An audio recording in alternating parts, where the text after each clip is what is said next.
नमस्कार, हिमाचल अभी देख रहे हैं आप। मैं हूं आपके साथ अवंतिका खत्री। एक और धर्मशाला के तपोवन में विधानसभा सत्र की तैयारियां पूरी हो चुकी हैं। 19 दिसंबर से विधानसभा का शीतकालीन सत्र शुरू हो रहा है।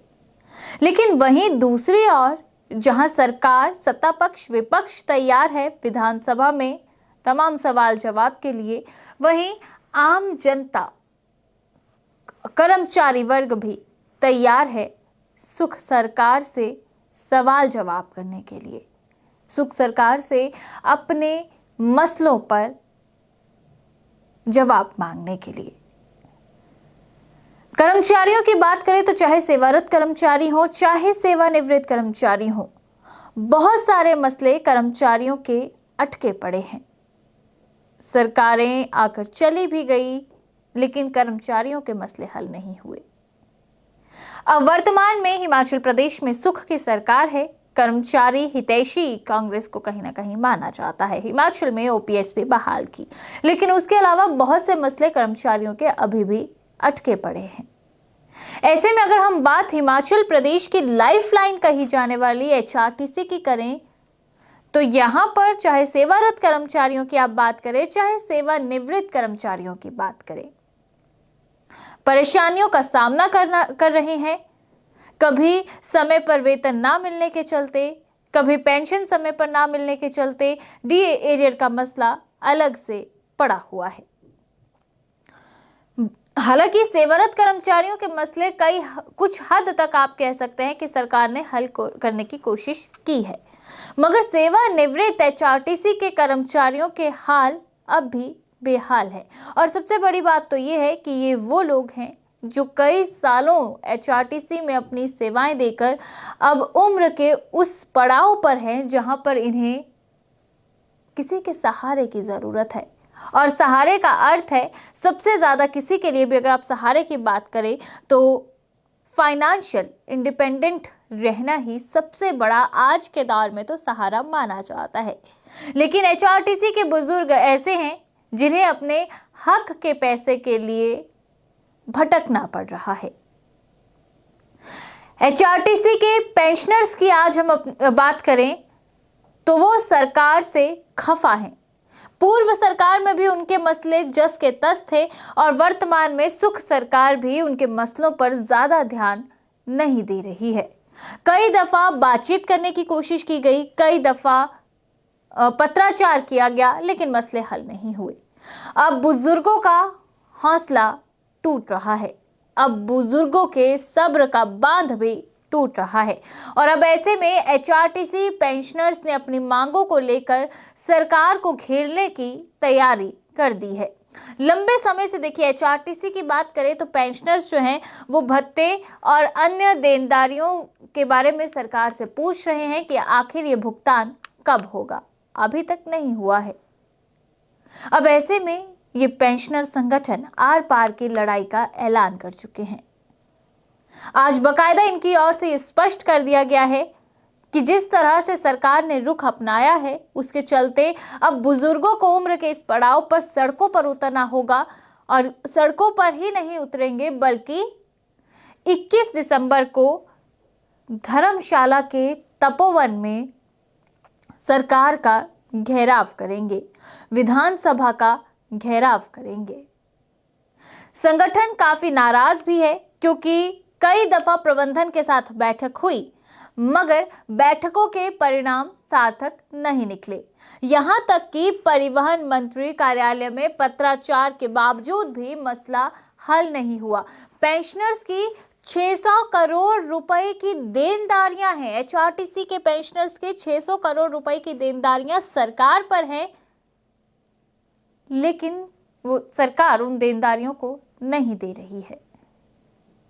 मसला आए दिन उलझता जा रहा है, क्योंकि सवाल बुजुर्गों के जीवन यापन का है। उम्र के इस पड़ाव पर कई खर्चे बढ़ जाते हैं। दवाओं का खर्चा, कहीं आना जाना है, तो जाहिर सी बात है आप अब बस में ट्रैवल नहीं कर सकते हैं। उस तरह से आपको या तो गाड़ी में जाना पड़ता है, गाड़ी किराए पर, अगर आपके पास अपनी गाड़ी नहीं है तो आप जो है यहाँ पर आप कह सकते हैं कि किराए पर गाड़ी करके जाते हैं। तो बहुत सारे खर्चे ऐसे हैं जो बुजुर्गों के कंधों पर हैं, लेकिन बुजुर्गों को अपने हक की कमाई नहीं मिल पा रही और इसी के चलते अब बुजुर्ग इस उम्र में विधानसभा का घेराव करने के लिए, सड़कों पर उतरने के लिए मजबूर हैं। क्या कहना है पेंशनर्स का, आइए सुनवाते हैं। कोई कठिनाई आती है या हमारी जो कि अपेक्षित भी है कि डेमोक्रेसी में प्रदेश सरकार से और प्रबंधन से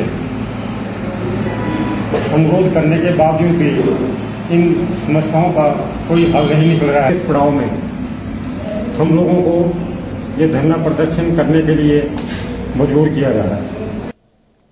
तो सुना आपने, जिस उम्र में घर पर आराम करना चाहिए उस उम्र में खराब सिस्टम के चलते बुजुर्गों को सड़कों पर उतरना पड़ रहा है। पेंशनर्स कल्याण संगठन के विधि सलाहकार राजेंद्र ठाकुर की बात करें तो उन्होंने साफ तौर पर कहा कि पेंशनर्स संघ लंबे समय से अपनी मांगों को लेकर संघर्ष कर रहा है, लेकिन प्रबंधन कहीं ना कहीं जो रवैया अपना रहा है वो बेरुखी भरा है। परिवहन मंत्री के कार्यालय में भी कई बार पत्राचार किया गया, लेकिन मसला हल नहीं हुआ और अब ऐसे में सिर्फ एक ही रास्ता बुजुर्गों के पास भी बचता है कि वो भी संघर्ष करें, सड़कों पर उतरे, आंदोलन करें। तब जाकर शायद सरकार को समझ में आए कि हिमाचल प्रदेश के बुजुर्ग आखिर किस दौर से गुजर रहे हैं। बार बार नोटिस भी दिया गया है, ऐसा नहीं है कि पहली दफा सड़कों पर उतर रहे, इससे पहले भी कई दफा बुजुर्ग सड़कों पर उतरे हैं, कई दफा नोटिस दिया गया है, लेकिन सरकार या निगम प्रबंधन इनकी और कोई ध्यान नहीं दे रहा। ना तो बैठक की जा रही है, ना मसलों पर कोई सुनवाई हो रही है, जिसके चलते अब 21 दिसंबर को विधानसभा सत्र के दौरान हजारों बुजुर्ग आपको सड़कों पर नजर आएंगे।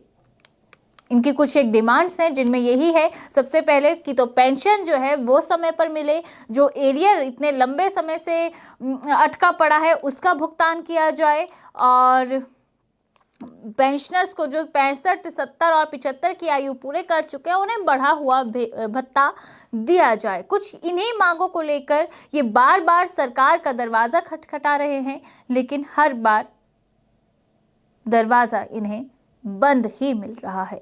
क्या कुछ कहना है इनका, आइए सुनवाते हैं। की मांगे रहती है, क्या वो मांगे रहती है? मैं राजेंद्र ठाकुर, विधि सलाहकार, पथ परिवहन पेंशनर कल्याण संगठन हिमाचल प्रदेश। मेरे साथ ये संगठन के महासचिव हैं और सुरेंद्र गौतम जी, और ये देवेंद्र कुमार चौहान जी हमारे प्रेस सेक्रेटरी हैं। तो हमारी जो मुख्य मांगे हैं उनमें ज़्यादा लंबी चौड़ी लिस्ट नहीं है, 5 ही हमारी मांगे हैं। एक मांग हमारी पहली ये है कि हमारा जो पेंशन है उसका जो है स्थायी समाधान किया जाए, ताकि ये सुनिश्चित हो कि हर महीने की पहली तारीख को जो हमारी पेंशन मिल जाए। दूसरी हमारी डिमांड है कि हमारे बड़े लंबे समय से जो है वो भिन्न भिन्न प्रकार के एरियर जो है वो पेंडिंग है, उन एरियरों का जो है वो एक मुश्त नहीं तो कम से कम फेज्ड मैनर में उनका जो है वो भुगतान एक सुनिश्चित किया जाए। अदरवाइज अभी तक जो है वो आगे पहाड़ जो है वो खड़ा हो रहा है, मटेरियलाइज नहीं हो रहा है, पीछे का पहाड़ जो है वो खड़ा है, तो एक अक्यूमुलेशन जो है बढ़ रही है। तीसरी डिमांड हमारी है कि 65, 70 और 75 वर्ष की आयु पूरी करने के बाद जो पेंशनर्स को स्टेट गवर्नमेंट एम्प्लॉय पेंशनर को बढ़ा हुआ भत्ता मिल रहा है 5, 10 और 15%, वो हमारी डिमांड है कि HRT पेंशनों को भी जो है वो जारी किया जाए। और तीसरी डिमांड हमारी, चौथी डिमांड हमारी है कि जो मेडिकल बिल है हमारे, वो हमारा पेंशनरों का जो है वो इस बुढ़ापे में बीमारियां ज़्यादा होती है, खर्चा बहुत बढ़ जाता है, इसलिए हमारे पेंशनरों के एक बिल का जो है वो एक विशेष प्रावधान किया जाए कि जैसे ही ये बिल जो है आते हैं उनका एक मुश्त जो है वो तुरंत भुगतान कर दिया जाए। तो अभी हमारे जो बिल की भुगतान है वो हमारा जून 2022 तक का जो है वो भुगतान हुआ है। पांचवी डिमांड हमारी ये है कि हमारे कुछ पेंशनर पदाधिकारियों के ऊपर जो है वो 2022 में FIR दर्ज हुई थी धरना प्रदर्शन के दौरान, उसे जो है वो निरस्त किया जाए। तो ये लंबे समय से हमारी डिमांडें चल रही है, हम इसके लिए संघर्षशील भी रहे हैं, पीछे भी धरना प्रदर्शन करने पड़े हैं, मैनेजमेंट के साथ और सरकार के साथ वार्ताएं भी हुई है, मगर कुछ थोड़ा सा उसमें जो है वो एडिशनल एक पीस रेटेड बेस पे जो है हमें मिल जाता है, मगर आगे जैसा मैंने अभी कहा कि पहाड़ वैसा ही जो है वो खड़े का खड़ा जमा हो जाता है। तो अब हमारा जो है फर्दर अगर नहीं हमारी बातें मांगे मानी जाती तो हमने निर्णय लिया है कि धर्मशाला में जो है वो विधानसभा सेशन है, उस दौरान जो है हम 21 तारीख को जो है वहाँ धरना प्रदर्शन करेंगे। जो राशि है इनके HRTC के अगर आंकड़े ही बताएं तो जो टोटल लाइबिलिटी इस वक्त HRTC की बताई जा रही है वो 1400 करोड़ के लगभग है, और जो पेंशनर की जो अकेले से लाइबिलिटी है वो 600 करोड़ रुपए की पेनेंसी है। तो सुना आपने क्या कुछ यहाँ पर संगठन का कहना है। जाहिर सी बात है, मांगे कई हैं, मसले कई हैं और उम्र का एक ऐसा पड़ाव चल रहा है जहां पर अब स्थिति ये बन गई है कि अपने हक के लिए भी सड़कों पर उतरना पड़ रहा है। खैर, देखना होगा कि HRTC के पेंशनर्स ने तो बिगुल फूंक दिया है आर पार की जंग का, स्पष्ट कर दिया है कि भले ही उम्र ज्यादा है लेकिन हौसले बुलंद हैं। अपने हक के लिए सड़कों पर उतरना पड़ा तो गुरेज नहीं करेंगे, विधानसभा का घेराव भी होगा, सरकार से जवाब भी मांगा जाएगा। HRTC की ही 1400 करोड़ रुपए की देनदारियां हैं, पेंशनर्स के 600 करोड़ रुपए की देनदारियां हैं और जाहिर सी बात है कि आज का जो दौर है, कहीं ना कहीं पैसे की ज़रूरत हर किसी को है और इसी वजह से अब इन्हें आंदोलन का रास्ता अपनाना पड़ रहा है। खैर, अब देखना ये है कि क्या सरकार बुजुर्गों के सड़क पर उतरने से पहले उनके मसले पर बैठक करके मसले को हल करने की कोशिश करती है या फिर नहीं। आपका इस पूरे मामले को लेकर क्या कुछ कहना है? किस सरकार को आप जिम्मेदार मानते हैं? इस वक्त जो वर्तमान की ये आप कहिए कि जो हिमाचल प्रदेश जिस आर्थिक स्थिति से जूझ रहा है उसके लिए आप किसे जिम्मेदार मानते हैं? और उसी आर्थिक स्थिति की वजह से जो कर्मचारियों की देनदारियां हैं वो सरकार नहीं चुका पा रही, उसके लिए आप किस सरकार को कितना जिम्मेदार मानते हैं? जरूर अपनी राय दीजिएगा और इसी के साथ मुझे दें इजाजत। नमस्कार।